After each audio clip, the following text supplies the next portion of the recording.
फैसल वाडा साहब, दो चीज़ें बड़ी अहम कही हैं लतीफ़ खोसा साहब ने, जो कि आपके बहुत अज़ीज़ दोस्त भी हैं। उन्होंने कहा है कि आप लोगों को शॉक ऑफ योर लाइफ, यानी कि आपकी ज़िंदगी का सबसे बड़ा शॉक मिलने वाला है, और 24 नवंबर से पहले पहले ये जो हुकूमत है ये खसो खाशाक की तरह बह जाएगी। मीर साहब देखिए, सबसे पहले तो ये कि खोसा साहब से मेरा बड़ा अच्छा इज़्ज़त एहतराम का, बड़ी अच्छी दोस्ती है मेरी, पुरानी है, और पॉलिटिक्स से पहले की बड़ा एहतराम है इनका मैं इनका करता हूँ। शॉक ऑफ हिज लाइफ भी होगा और मेरे बड़े रहेगी कि 24 बिल्कुल सर ऐसे ही रहेगा, ऐसे ही रहेगा, सुन लें, ऐसे ही रहेगा खोसा साहब, आपके साथ मेरा रिश्ता ऐसे ही रहेगा। आपने क्या कहा? Shock of his life. बिल्कुल ऐसे ही रहेगा। 24 नवंबर को जो खोसा साहब कह रहे हैं उसका ऑपोजिट होगा। Shock of his. मैं भी उनका चैलेंज कबूल करता हूं और मैं भी आगे चैलेंज देता हूं कि 24 नवंबर को खान साहब, दुआ अल्लाह से की ज़रूर जाती है, की जा सकती है, लेकिन कोई रिलीज़ नहीं होगा। नंबर एक, मैंने उनका चैलेंज कबूल किया और मैंने अपना चैलेंज उनको दिया सियासी तौर पे कि इसका बहुत बड़ी डिसअपॉइंटमेंट होगी, प्रोवाइडेड खोसा साहब से मेरी रिक्वेस्ट होगी कि पीटीआई की इस बार लीडरशिप को कहना, खुदा का वास्ता गरीबों को छोड़ के खुद गायब ना हो जाएं। हर बार तो आते ही नहीं, लोगों को कॉल देते हैं, लोग मरने मराने के लिए तैयार नहीं है, और हादसात के भी इनकामात हैं। ये आपको बड़ी क्लैरिटी होनी चाहिए जिस तरह की दहशतगर्दी हो रही है। दूसरी चीज़ जो खोसा साहब ने की, उसको मैं 100% डोज करता हूँ कि इमरान खान साहब की अपनी पॉपुलैरिटी के साथ एक नफ़रत की जो वेव है इन पॉलिटिकल पार्टीज़ की, जो एक्सपायर्ड है, जिनकी शेल्फ लाइफ ख़त्म हो चुकी है, उसको मैं टोटली एग्री करता हूँ कि मुस्लिम लीग नून की शेल्फ लाइफ ख़त्म हो चुकी है। देखिए, अगर तो मीर साहब, अगर आप थोड़ा सा होमवर्क कर लें तो अगर लाहौर बेगम साहिबा ने कहा है, खान साहब की बेगम साहिबा ने, कि 5000 आदमी फ़ी MP MNA लेके आएगा। पंजाब में तो मुस्लिम लीग नून की जो हालत है उनके MPs की, वो मुझसे ज़्यादा अगर आप जानते हैं और आपको पता है, वो पटाखा तो किसी वक्त भी बच जाएगा, ठीक है। और PTI के भी वहाँ जो MPs हैं उनका भी पटाखा बजने वाला है, वो भी PTI के ख़िलाफ़ खड़े हुए, क्योंकि PTI की लीडरशिप के अंदर लोग सिर्फ खान की लीडरशिप को मानते हैं, ना खान की बहन को मानते हैं, ना खान की बेगम को मानते हैं, ना खान के इर्द गिर्द लोगों को मानते हैं, वो खान को मानते हैं।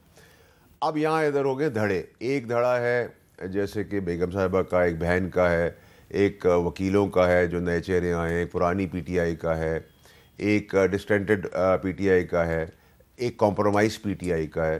तो 6-8 धड़े हैं। तो मैं नहीं समझता कि जितना एक MPA को लाने का कहा जा रहा है उसका 10% क्या 1% भी कोई ले आएगा तो मैं सलाम करूंगा। एक MP को कहा गया 5000 बंदे लेके आओ और MNA 10,000 बंदे लेके। अगर एक MP 50 आदमी भी ले आया तो मैं सर आपके शो पे आके उनको सलाम करूंगा। 50 आदमी नहीं ला सकता कोई MP। एक MP की ड्यूटी लगाई, इसका हिसाब, इस हिसाब के तहत तो लाखों लोगों ने आना है। हाँ, ठीक है सर, आप भी आए, मैं भी आऊँ।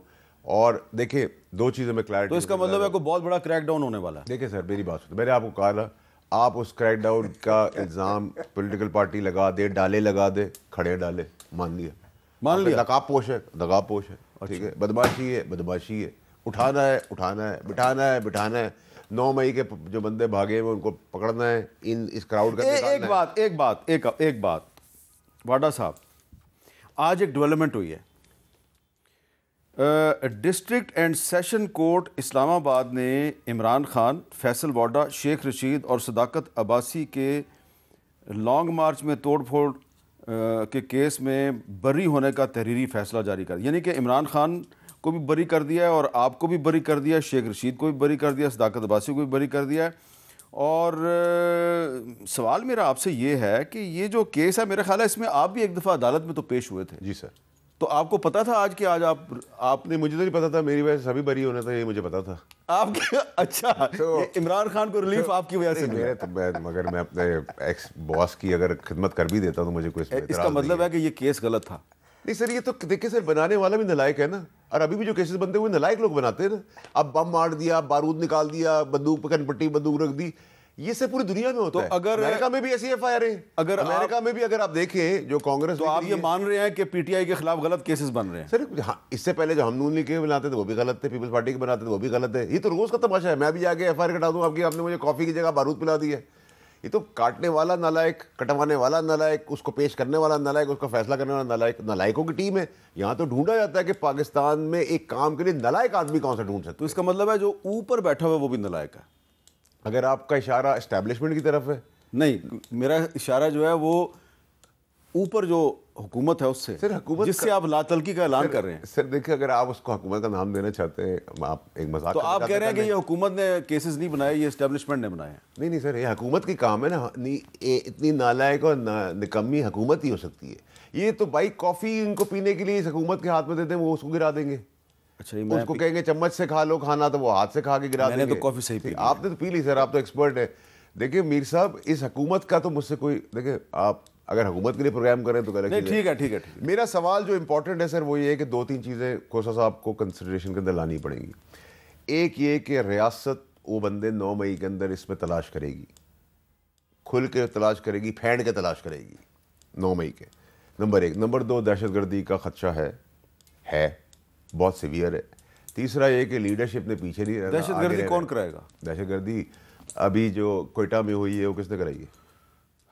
एक तरफ आप कहते हैं तहरीक इंसाफ जो है वो पाकिस्तान की दुश्मन ताकतों की एजेंट है, तो दूसरी तरफ पाकिस्तान की दुश्मन ताकतें तहरीक इंसाफ के उसमें। देखिए मीर साहब, मैं तो ऐसी फूल स्टेटमेंट्स में देता नहीं हूँ, ठीक है। मैंने ऐसी कोई बात नहीं की। मैंने जो बात की है मैं उस पर कायम रहता हूँ। ना मैं हुकूमत वक्त फेडरल गवर्नमेंट के वजीरों की तरह ट्रंप के खिलाफ बातें करके उसको ट्वीट डिलीट नहीं कर रहा। मैं तो जो बात कहता हूँ उस पर खड़ा रहता हूँ। अच्छा, आपका इशारा एहसन इकबाल की तरफ? सर एहसन इकबाल साहब हों या सीएम पंजाब साहिबा हों या कोई और हो या किसी का बाप हो, मुझे तो किसी का डर नहीं है। जिसने डिलीट किया है, जो बुज़दिल है वो मेरी नज़र में बुज़दिल ही रहेगा, जो दिलेर है वो दिलेर रहेगा। मैं तो खुल के बात करता हूँ। क्या बात है जी खोसा साहब। देखिए ना, ये हुई ना बात के जो फैसल वाडा साहब है उन्होंने खुल के आपको भी चैलेंज किया है। उन्होंने कहा जी कि 24 नवंबर को आपको शौक मिलने वाला है, और साथ ही साथ उन्होंने हुकूमत को भी उड़ा दिया है और मुस्लिम लीग नून की लीडरशिप को भी उड़ा दिया। लेकिन अब आप ये बताएं ना कि आप का क्या ख्याल है कि बुशरा बीबी ने जो ये दावा किया है कि हर MPA जो है वो 5,000 और हर MNA जो है वो 10,000 बंदे लेके आए। वाडा साहब कहते हैं कि कोई MP अगर 50 बंदे भी ले आया ना तो मैं आपके शो पे आके उसको खराए तहसीन पेश करूंगा। तो मुझे आप बताएं ना, आप कितने बंदे लाएंगे? यार मैं तो MNA हूँ और MNA भी यहाँ से हूँ जो फौज की कॉन्स्टिट्यूंसी है, जहाँ ये कोर कमांडर हाउस है। मैं उस कॉन्स्टिट्यूंसी का MNA हूँ और 45,000 वोटों से जीता हूँ। और मेरे खिलाफ जो मुखालिफ थे उन्होंने अपनी शिकस्त तस्लीम करके आपके सारे चैनल्स पे जो है मुश्तहरी की कि वाकई मैं हारा हूँ और खोसा जीता है। सो मेरा वाहिद कॉन्स्टिट्यूंसी है जिसमें मैं यानी तमाम तरह एंटी एस्टैब्लिशमेंट हरकतों के बावजूद मैं जीता हूँ। और जहाँ तक ताल्लुक है, आ जाओ ज़रा, यहाँ तांता बंधा हुआ है। अब मैं फैसल वावडा साहब से एक बात करता हूँ। इन्होंने बिल्कुल कहा, मुझे बताओ दुनिया की सबसे मजबूत तरीन एस्टैब्लिशमेंट कहाँ है? अमेरिका की है ना। हाँ। और दुनिया की मजबूत तरीन एस्टैब्लिशमेंट ने ट्रंप का रास्ता रोकने के लिए कोई हरबा जो है वो वागुजार नहीं किया।